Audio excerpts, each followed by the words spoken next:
హరీష్ రావుపై బీఆర్ఎస్లో కుట్ర జరుగుతోందా? హరీష్ రావుని కేసీఆర్ బలిపశు చేస్తున్నారా? హరీష్ రావు బీఆర్ఎస్ని వీడి వెళ్లిపోయేలా కేసీఆర్ పొగబెడుతున్నారు.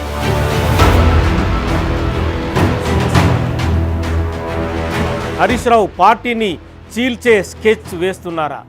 ఇదే విషయంపై లేటెస్ట్గా పరిగి ఎమ్మెల్యే రామ్మోహన్ రెడ్డి అగ్గి రాజేశారు. నువ్వు గతంలో మర్చిపోయినవా? మా ముఖ్యమంత్రి రాజశేఖర రెడ్డి గారి దగ్గరికి బొక్కే తీసుకొని వచ్చినావు పార్టీలో చేరడానికి. నిన్ను అనుమానంతో చూస్తున్నాడు కేసీఆర్. అసలు నిన్ను నమ్ముతలేడు. నీ ప్రాతిపత్యాన్ని నిరూపించుకోవడానికి నువ్వు సవాలు మీద సవాలు విసురుతున్నావు. నిన్ను పొగబెట్టి ఎక్కడ పంపాలనా అని చెప్పి ముఖ్యమంత్రి కేసీఆర్ ఆయన కొడుకు ఆలోచనలో ఉన్నారు.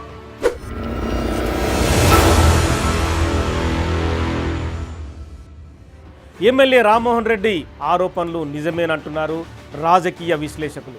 మునుపెన్నడు లేని విధంగా హరీష్ రావు ఈ మధ్య తెగ యాక్టివ్గా ఉంటున్నారు. కేసీఆర్, కేటీఆర్లు అప్పుడప్పుడు కనిపిస్తూ వినిపిస్తూ ఉన్నా హరీష్ రావు మాత్రం నిత్యం నోటికి పని చెప్తూనే ఉన్నారు. సీఎం రేవంత్ రెడ్డితో సవాల్ అంటే సవాల్ అన్న రేంజ్లో ఛాలెంజ్లు విసురుతున్నారు. అది ఎక్కడి దాకా వెళ్ళిందంటే ఆగస్టు 15న హరీష్ రావు తన ఎమ్మెల్యే పదవికి రాజీనామా చేయక తప్పని పరిస్థితి వచ్చే వరకు మ్యాటర్ ముదిరిందని అంటున్నారు. నేను ముఖ్యమంత్రి గారికి ఒకటే అడుగుతా ఉన్నాను, నిజంగా మీరు ప్రజలకు ఇచ్చిన హామీలు అమలు చేసేది నిజమైతే గన్ పార్క్ దగ్గరికి రండి. ఈ గన్ పార్క్ దగ్గర అమరుల సాక్షిగా ప్రమాణం చేద్దాం. మేధావుల చేతుల్లో లేదా ఇక్కడ ఉన్న జర్నలిస్టుల చేతుల్లో మీ రాజీనామా, నా రాజీనామా కూడా పెడదాం. ఆగస్టు 15లోగా ఏకకాలంలో 2 లక్షల రుణమాఫీ 100 రోజుల్లో అమలు చేస్తామన్నాయి. బాండ్ పేపర్ల మీద రాసిచ్చిన 6 గ్యారంటీలు అమలు చేస్తే నా రాజీనామా పత్రాన్ని నేరుగా స్పీకర్ గారికి ఇవ్వండి. నేను మళ్ళీ ఉప ఎన్నికల్లో పోటీ కూడా చెయ్యను అని ఇప్పటికే స్పష్టంగా చెప్పాను. ఇవాళేమంటున్న అమరవీరుల స్తూపం దగ్గరకు పోయి దాన్ని కూడా ఆయనకి ఎప్పుడు మోసం చేయాలనిపిస్తే ఆ మోసానికి ముసుగు అమరవీరుల స్తూపం. దాని వెనకాల దాచుకొని అబద్ధాలు చెప్తాడు. ఇన్ని రోజులు ఎప్పుడైనా అమరవీరుల స్తూపం కాడిపోయిందా? ఇవాళ పోయి చెప్తున్నాడు ఈ రైతు రుణమాఫీ కాదు ఇంకేంటి కండిషన్లు చెప్పి ఇవన్నీ చేసి ఇంత పెద్ద లేఖ రాసుకొచ్చారు. రాజీనామా లేఖ అట్లా ఉండదు. నాకు ఎవరో చూపించారు, మొత్తం సీసపత్యం రాసిండు అందులో వాళ్ళ మామ చెప్పిందంతా. రాజీనామా లేఖ ప్రిస్క్రైబ్డ్ ఫార్మెట్లో స్పీకర్ గారు ఒక ఫార్మెట్ ఇస్తాడు. దాంట్లో ఒక్క పదము పొల్లు పోయినా ఆ కాగితమే చెల్లదు. మళ్ళీ ఈయన సీసపద్యం అంతా రాసుకోవచ్చండి. సీసపద్యం రాజీనామా పత్రం చెల్తుందా? పెద్ద తెలివి అనుకుంటుండే ఆయన. అసలే అక్కడ ఉన్నది సీఎం రేవంత్ రెడ్డి. దేవుళ్ళ మీద ప్రమాణం చేసి మరీ రైతు రుణమాఫీ చేసి తీరుతానంటూ ఊరూరా వాడవాడన తిరుగుతూ ధీమాగా చెప్తున్నారు. రేవంత్ మాటిచ్చారంటే చేసి చూపిస్తారని గడిచిన 4 నెలల్లో 5 గ్యారంటీల అమలు ప్రూవ్తో రూఢి అయిపోయింది. అయినా హరీష్ రావు మాత్రం అంత కాన్ఫిడెంట్గా రుణమాఫీ చేయండి లేదా నేను రాజీనామా చేస్తా అనడం వెనుక ఏదో గూడు పుటాని ఉందని అంటున్నారు. హరీష్ రావుని ముందు నుంచి రెచ్చగొడుతున్నది కేసీఆరే అనే అనుమానం వినిపిస్తోంది. సీఎం రేవంత్ రెడ్డితో ఇలాంటి సవాళ్ళు ప్రతి సవాళ్ళు చేస్తే గీస్తే ఏ కేసీఆరో కేటీఆరో చేయాలి. అంతేగాని నెంబర్ 3 పొజిషన్లో ఉన్న హరీష్ కాదు. మామ కేసీఆర్ డైరెక్షన్ లేకుండా హరీష్ రావు సొంతంగా ఒక మాట కూడా మాట్లాడని అంటారు.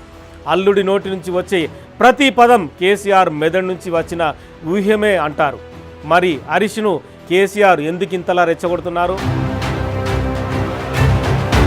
సీఎం రేవంత్ రెడ్డి మీదకు ఎందుకింతలా కాలు దువ్వేలా చేస్తున్నారు అంటే ఆఫ్ ద రికార్డు ఆసక్తికర టాక్ వినిపిస్తోంది.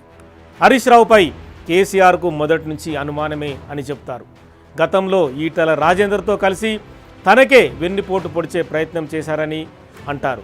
అందుకే గత ప్రభుత్వం కొలువు తీరిన తొలినాళ్లలో చాలా కాలం పాటు అల్లుడికి మంత్రి పదవి కూడా ఇవ్వకుండా తొక్కేశారని ఈటల పలుమార్లు చెప్పకనే చెప్పారు. ఈటల పుణ్యాన హరీష్ని కేబినెట్లోకి తీసుకోక తప్పలేదనుకోండి. మంత్రి పదవి ఇచ్చినా నోరు మూసుకొని కామ్గా ఉండేలా కట్టడి చేశారట. పార్టీలో ప్రభుత్వంలో అంతా కేసీఆర్ కేటీఆర్లే అనేలా గులాబీ దళాన్ని ప్రిపేర్ చేశారు. మామ అల్లుళ్ళ మధ్య పొలిటికల్ వార్ ఉందని గట్టిగా చెప్పేలా జరిగిన ఓ ఘటన గతంలో పార్టీనే కుదిపేసింది. 2018 ఎన్నికల టైంలో గజ్వేల్లో కేసీఆర్ని ఓడించేందుకు అప్పటి గజ్వేల్ కాంగ్రెస్ అభ్యర్థి వంటేరు ప్రతాప్ రెడ్డితో కుట్ర చేశారని స్వయంగా వంటేరే బహిరంగ సభలో ఓపెన్గా చెప్పడం అప్పట్లో తీవ్ర సంచలనం రేపింది.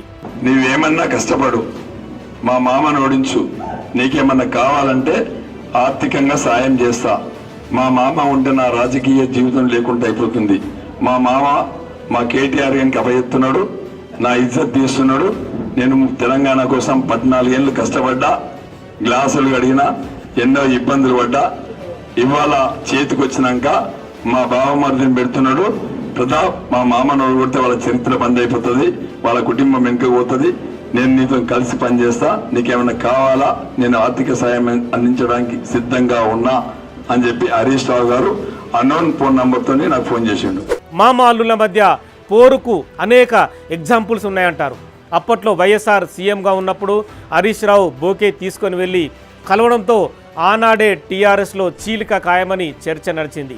ఇలా ఏళ్ల తరబడి కోల్డ్ వార్ నడుస్తూనే ఉంది. దీనికంతటికీ కేటీఆర్తో ఆధిపత్య పోరినని అంటారు. ఇప్పుడు కూడా అదే జరుగుతుందని టాక్. కేసీఆర్ ప్రభుత్వం పడిపోయింది, బీఆర్ఎస్ మళ్ళీ పుంజుకునే ఛాన్స్ లేనే లేదు. బీజేపీలా కలవడమో పార్టీ చీల్చడమో మిగిలిందని అంటున్నారు. కేసీఆర్తో ఉంటే హరీష్ రావు ఎప్పటికీ నెంబర్ 3 పొజిషన్తోనే సరిపెట్టుకోవాలేమో. 2018 ఎన్నికల్లో బోటాబోటీ సీట్లు వచ్చుంటే హరీష్ రావు తన వర్గం ఎమ్మెల్యేలతో బీజేపీతో డీల్ మాట్లాడే ప్రయత్నం చేశారని కూడా ప్రచారం జరిగింది. ఇలా ఎలా చూసినా మామ అల్లులది అనుమానపు సంసారమే అని పార్టీలో చాలామంది గుసగుసలాడుతుంటారు. ఇప్పుడిక ప్రభుత్వం పోవడం, కవిత జైల్లో ఉండడం, కేసీఆర్ కేటీఆర్ల మెడకు కాళేశ్వరం ఫోన్ ట్యాపింగ్ ఉచ్చులు బిగుస్తూ ఉండడంతో హరీష్ రావు తనదనే స్టైల్లో జాగ్రత్త పడుతున్నారట. తాను అగ్రెసివ్ పొలిటీషియన్ అని అనిపించేలా వినిపించేలా సీఎం రేవంత్ రెడ్డితో సవాళ్లకు దిగుతూ రాజీనామా లేఖతో రాజకీయం రక్తి కట్టిస్తూ మళ్ళీ లైమ్లైట్లో కనిపిస్తూ తన డిమాండు మార్కెట్ పెంచుకుంటున్నారనే వాదన కూడా వినిపిస్తోంది. ఈ విషయం గుర్తించిన గులాబీ బాస్ హరీష్ రావుతో ఎప్పటికైనా కష్టమేనని, రాజీనామా ఉచ్చులో చిక్కుకునేలా స్కెచ్ వేశారని అందులో కొందరు అంటున్నారు. అయితే అంతా అనుకున్నట్లు ఇదంతా కేసీఆర్ స్క్రిప్ట్ కాదని, హరీష్ రావే తన పొలిటికల్ గ్రాఫ్ను పెంచుకుంటున్నారని, మామ గుప్పిట్లో నుంచి జారుకునేలా సొంతంగా మరింత ఎదుగే ప్రయత్నం చేస్తున్నారని పార్టీలోని మరో వర్గం గట్టిగా విశ్వసిస్తోంది.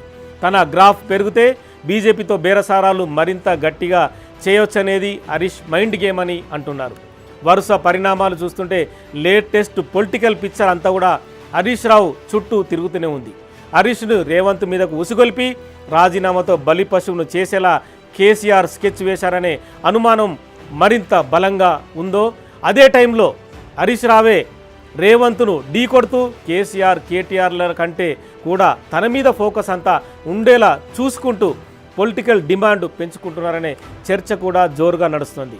అందుకే అంటారు రాజకీయాల్లో ఏదైనా సాధ్యమే. ఏమో గుర్రం ఎగరవచ్చు.